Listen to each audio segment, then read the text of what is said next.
నమస్తే NCN news కి స్వాగతం. నా పేరు నిఖిత. ముందుగా హెడ్లైన్స్.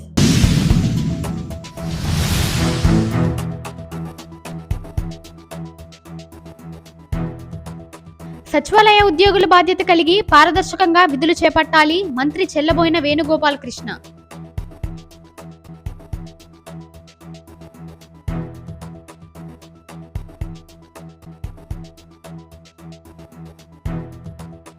ప్రజా సంక్షేమం కొరకు ప్రవేశపెట్టిన ప్రభుత్వ పథకాల ప్రయోజనాలకు పారదర్శకంగా వారి ప్రాంతాల్లోనే అమలు చేసే విధంగా రాష్ట్ర ముఖ్యమంత్రి సచివాలయ వ్యవస్థ, వాలంటీర్ వ్యవస్థను ప్రవేశపెట్టడం జరిగిందని మంత్రి చెల్లబోయిన శ్రీనివాస వేణుగోపాలకృష్ణ అన్నారు.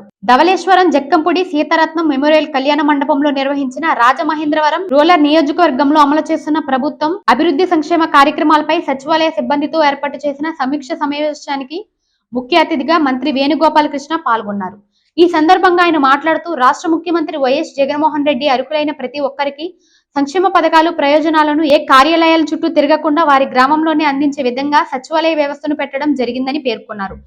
సచివాలయ సిబ్బంది తమ విధులను సక్రమంగా నిర్వహిస్తూ ప్రజా సంక్షేమానికి ప్రభుత్వ సచివాలయ సిబ్బందితో పాటు ఏర్పాటు చేసిన సమీక్ష సమావేశానికి ముఖ్య అతిథిగా మంత్రి వేణుగోపాలకృష్ణ పాల్గొన్నారు. ఈ సందర్భంగా ఆయన మాట్లాడుతూ రాష్ట్ర ముఖ్యమంత్రి వైఎస్ జగన్మోహన్ రెడ్డి అర్హులైన ప్రతి ఒక్కరికి సంక్షేమ పథకాల ప్రయోజనాలను ఏ కార్యాలయాల చుట్టూ తిరగకుండా వారి గ్రామాల్లోనే అందించే విధంగా సచివాలయ వ్యవస్థను పెట్టడం జరిగిందని పేర్కొన్నారు. సచివాలయ సిబ్బంది తమ విధులను సక్రమంగా నిర్వహిస్తూ ప్రజా సంక్షేమానికి ప్రభుత్వం అందించిన పథకాలను సకాలంలో లబ్ధిదారులకు చేరే విధంగా తమ కర్తవ్యాన్ని నిర్వహించాలని అన్నారు. కష్టాల్లో ఉన్న వారిని ఆదుకోవాలని మంచి మనసున్న ప్రతి వారు దైవంతో సమానమని మంత్రి అన్నారు. ఈ కార్యక్రమంలో రాజమండ్రి రూరల్ మండల MPDO D Srinivasarao, Kadiyam MPDO K Ratnakumari, Rajahmundry rural నియోజకవర్గంలోని సచివాలయ సిబ్బంది తదితరులు పాల్గొన్నారు.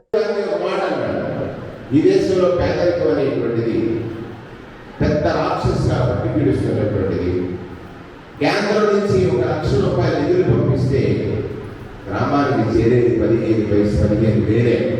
అంటే 85% నిధులు వివిధ రూపాయలు in the name of corruption, in the name of diversion, in the name of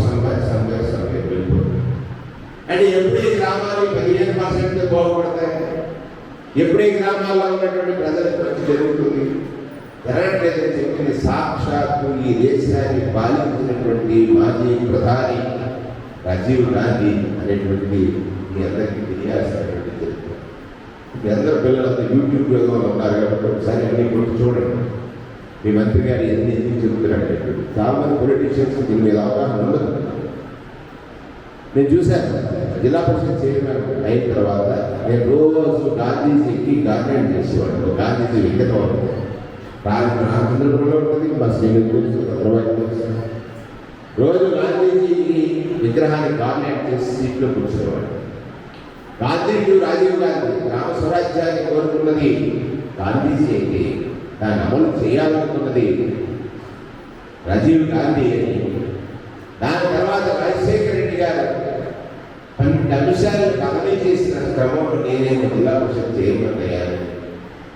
ఈ దేశ సంపద అంటే గ్రామ పంచాయతీలో సంపద, ఆ గ్రామాల్లో ఉన్నటువంటి ప్రజలందరి సంపద, ఆ సంపద వాళ్ళందరికీ చెందాలని ఆ రకమైనటువంటి ఒక ఆలోచన విధానంలో పనిచేశాను. చేసినటువంటి సందర్భంలో నేను I got prime minister award, ప్రధానమంత్రి అవార్డు సిఫార్సు. ఒక మార్గదర్శి అనేటువంటి ఒక లఘు చిత్రం ఇప్పుడైనా మీరు కూడా చూడండి. మార్గదర్శి అనే ఒక లఘు చిత్రం అంటే ఒక మనిషి నిజాయితీ ఎంత పని చేస్తుందంటే, నేను శాండ్ ఆప్షన్స్ కండక్ట్ చేసేవాడు. అప్పుడు జిల్లా పరిషత్లోనే శాండ్ ఆప్షన్స్ ఉన్నాయి. నేను చూశాను ఎంత వస్తుంది ఆదాయం, 2,50,00,000. అందులో 1 కోటి కొట్టేసేవారు. దానికి మళ్ళీ ఆర్ఆర్ జిల్లా పరిషత్ చైర్మన్ రైట్ ఏంటంటే, ఇప్పుడు సపోజ్ 1 కోటి రూపాయలు ఉన్నటువంటి ఇసుక రీచ్ని 10% ఎన్హాన్స్ చేసి అదే వాడికి ఇచ్చేయచ్చు. 10% ఎన్హాన్స్ చేస్తే ఎంత వస్తుందమ్మా? 1,10,00,000 వస్తుంది కదా. ఒక రీచ్ కాదు చెప్తారు, 30 లక్షలకు ఒక రీచ్ పెట్టారు, 33 లక్షలకి ఇచ్చేయాలి. నాకు మంత్రి గారు సిఫార్సు చేశారు, పోవాలి ఇచ్చేది.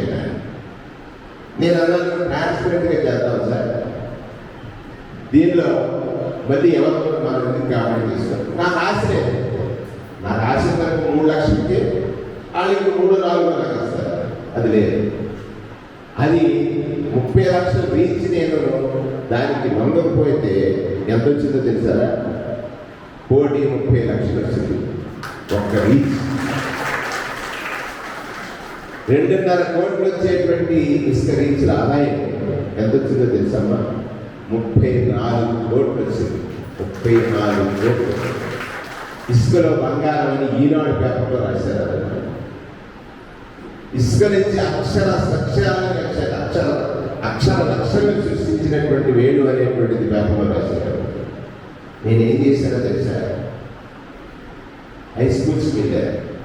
ఆడపిల్లలు ప్రత్యేకంగా యుక్త వయసు వచ్చి వాళ్ళ పీరియడ్స్ టైంలో నేల మీద కూర్చోడానికి వాళ్ళ బాధ చూశాను. జిల్లా పరిషత్ పెళ్లి దగ్గర రాజశేఖర రెడ్డి గారి దగ్గర 10 కోట్ల రూపాయలు కొనండి. ఓన్లీ జిల్లా పరిషత్ అనేది ఈస్ట్ గోదావరి 10 కోట్ల రూపాయలు 1,78,000 మంది పిల్లల్ని పల్లెల మీద కూర్చోబెట్టి చదువుకునేటువంటి జస్ట్ పెట్టి నిజాయితీ నేను అనుకున్నాను. సేవ చేయడానికి అవకాశం ఉంటుంది. నా దగ్గర కొడుకు కదా, నేను సంపాదిస్తే తిరిగిస్తాను. కానీ నేను దానికి ఆశపడకపోతే ఎంతమంది పెరుగుతాయో? 1,78,000 మంది పిల్లలు ఆ సంవత్సరం ఆ కంటిన్యూస్ ఇప్పుడు దాకా అదే బాగా చదువుతున్నారు. మన నాడు నేడు వచ్చేవారు స్టడీ మీటర్ ఇచ్చారు. 6వ వాటి కాదండి కదా. ఇప్పుడు ఇది మాట్లాడుతున్నాం కదా వాళ్ళు, ఇది కూడా ఇసుక డబ్బులతో 1 కోటి రూపాయలు ఇచ్చారు ఆ రోజుల్లో. చెక్కమూరు రామ్మోహన్ గారు మంత్రి, నన్ను ఆయన చూసి మురిసిపోయేవాడు. ఆయనే పెంచిన మొక్క, ఆయనే పెంచాడు ఈ మొక్క. అంటే నేనేమంటానంటే, జీవితంలో అందరు రొటీన్గా బ్రతుకుతూ ఉంటారు. భిన్నంగా బ్రతకటం, బ్రతుకు ద్వారా ప్రజలకి సహాయపడటం ఆలోచన. నేను అనుకునేవాడిని ఈ 73వ రాజ్యాంగ సభను చూశాను, ఈ గొడవలన్నీ నడిచాను. కానీ గాంధీజీ ఆశించిన ఎక్కడో మానవులు కూర్చున్నటువంటి ముసలమ్మ, ముసలోడు, లేకపోతే అంటరాని దాన్ని అనుభవించే వాడికి ఈ దేశ సంపద చేరకుండా? వర్షం పడుతుంది చెట్టు మీద, అలా ఆకులంగా రాలిపోతుంది. బండరాలు